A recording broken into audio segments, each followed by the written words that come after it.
අඩෝ මේ group call එක ගනි. අඩෝ මේ උඹලා හිතන්නේ බං අපි කවුරු කියලාද? යකෝ සෙට් එක තමයි උඹලා ගස්සන්නේ. ඇවිල්ලා ටවුන් එකෙන් අහලා බලපන් අපේ නම් කියලා. අපි කවුද කියලා බං ඈ. උඹලා බං මේක ඇවිල්ලා රන් කරන්න බෑ කො මේක රන් කරන්නේ අපි. අන්නවරේ අපි චණ්ඩිය නම් තනියම වරෙන් ටවුන් එකට ඈ. යකෝ මම එන්නේ තනියම. බං බල බයයි නේ බන්නේ. බල බං නිකන් කවෙන්නස්සේ ඉදරනේ චණ්ඩි නේ. මුණ්ඩ වරෙන් තනියම. අන්නවරේ. යකෝ උඹලා දෙන්නේ දුවන්න යකෝ.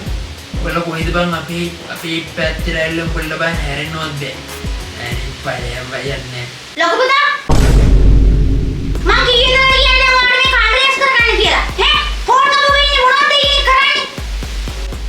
නෑ මේ කෝලේ හිටි යාළුවෙක්. නෑ අම්මේ මේක නම් බොරුවක් වෙන්න ඕන. මූවනම් ෂුවර් නේ. යාළුවෙක්ට ඔහොම කියනවාද? අනිත් මට ඇහුණා ඒ කෙනාට දුවන්න දෙනවා ඒ කියනවා. අනිවාර්යෙන් මොකක්ද නාටකමක් නටවැටි. අම්මා ෂුට්ටක් වෙන ගන්න. අනේ මේ පොඩි එකේ කතා වෙන පරයන් බයි යන්න. මේ වැඩ බලා ගනින්කෝ. අනුගේ හොයන්න නැතුව. අනේ මේ මට හරි වැඩේනි. අනේ උඹේ වැඩ උඹ බලාගන්න. මට කොහොමද උඹ කෙනා හොයන්න ඕනේ.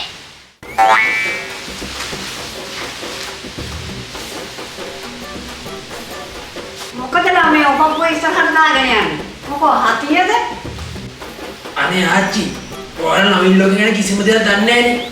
මේක තමයි ලෝකින දරුණු මිනිස්සු විදින විදිය. කොහොම මේ දරුණු මිනිස්සු ඇවිදින්නේ? හරියට පාණ්ඩුව හැදිලා වගේ. දරුණු මිනිස්සු ඇවිදින්නේ බයිසිකල් හැඩල ගිලලා වගේ නේද? ඊයේ අල්ලපු ගෙදර බල්ලේ ලවන් යන වෙලාවට ඔබට ඔය කිසිම ස්ටයිලයක් තිබ්බේ නැහැ. ඒ වෙලාවට පොබන් ඔය ගෑන. ඒක බා වෙනම කතාවක්. සමහර අවස්ථාවල සටන් කරනකොට පොස් බහින්නත් වෙනවා. උඹලා දන්නේ නැද්ද බං ඒක? අනිත් එක බං මට බල්ලොත් එක්ක කිසිම තරහක් නැහැ. මට බල්ලොත් එක්ක සටන් කරන්න අවශ්‍යතාවයක් නැහැ. ඒක ගාව ගන්න නේද?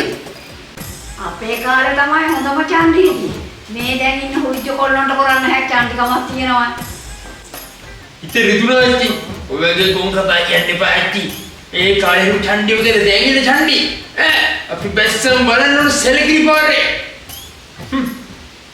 අනේ කොල්ලෝ බොලාගේ චන්ඩික මම නොදන්නවා. ඊයතන කොක්කක් දාගෙන තමයි එන්නේ. මගේ මොකුත් අහගන්න නැතුව කට පියාගෙන ඵලයන් යන්න. මගේ හයිය දෙක ආච්චිලා බය වෙලා. මම මේ බයර නෙවෙයි ආච්චි කියන්නේ. වයසට දරුණු කරලා යන්නේ.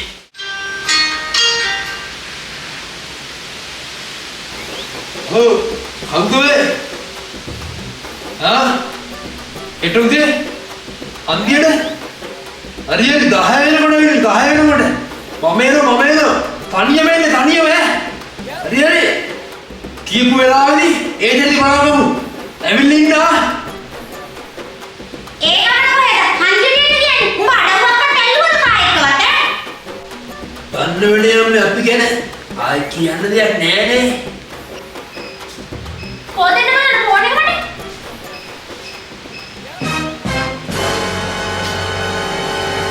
මේ මුට මේ ඩිලිවරි කරන්න ගියේ කතාවක් තියෙන්නේ. ඔබ මේ අන්තිමට අන්නන්නද? දැන් ගෙදරට චන්ඩි මම පෙන්නනෝනේ. පිස්සු. අම්මෝ මොගේ චන්ඩික. මෝ හිතන් ඉන්නේ රොකී බායි කිය. ඔබ රෑ වෙනකොට කරවලටත් බයයිනේ. ඒ උනාට උඹේ තියෙන ලොකුව. හරි ආච්චි. වන දිනුම ගෙනෙන්නේ. උණුමට ගහන්න බෑනේ පේන්නේ. හොල්මන් තොපිට ගහලා යනකම් තොපි දන්නේ නැහැ. හරි ආච්චි ඌව දැන් කතා වල නෑ. ඌව අදාළේ ප්‍රශ්නේ නේ වෙන කතා පිටින් යන්නේ. අපි මේක නවත්තමු. ගෙදර කවුද? කවුරු ඇවිල්ලා වගේ? පුතා බලන්න කවුද ඇවිල්ලා කියලා ගෙදරට? කවුරුද ඉන්නවද? ඉන්න මම බලන්න කවුද කියලා. යන්න එපා නංගි. දරන්න එපා. මං ඊයේ Facebook එකේ ලිපිවල ටොක් කරා. උන්ට මං කිව්වා. අහවලට මං ඉන්නේ. මුලන වරේ කියලා මගේ බිලුවා නංගි. මම හිතලා ගෙවිල්ල තියෙන්නේ.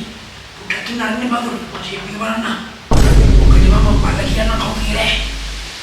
අනේ මේ අයින්දියන්කෝ මම බලාගන්නවා මොකද ඔය චන්ඩියා කියලා. අනේ මේ උඹ බය වුණාට මම බය නෑ මොකටද. අයින්ද බෑ. හරි. මේ කවුද වෙලද කියන්නේ? ඇවිල්ලා තියෙනද? ඇවිල්ලා තියෙන ලයිට් මහත්තයා. අන්න මේ සැරේ බිල හොඳට ඇවිල්ලා. ඔබේ මොනාරි වැඩ නිසා තමයි. අන්න දැන් අන්තිමට ගිහින් ඉවරලා ඔබ බිල ගෙවලවන්න. ලයිට් මහත්තයා මම දැක්ක ජානේ ලයිට් මහත්තයා කියලා. මම මේ බැලුවේ උඹලා බයද කියලා. මම ගෙදර නොහොරොත් උඹලා කොහොමද ඒවට මුණ දෙන්නේ කියලා. අනේ ඉතින් දැන් ඉතින් එහෙමවත් ගියා. ඊටදී මෙතන හිටපු ආච්චිකෝ. ආච්චි ලයිට් මහත්තයා ගියයි. ඔව් ලයිට් මහත්තයා ගියා.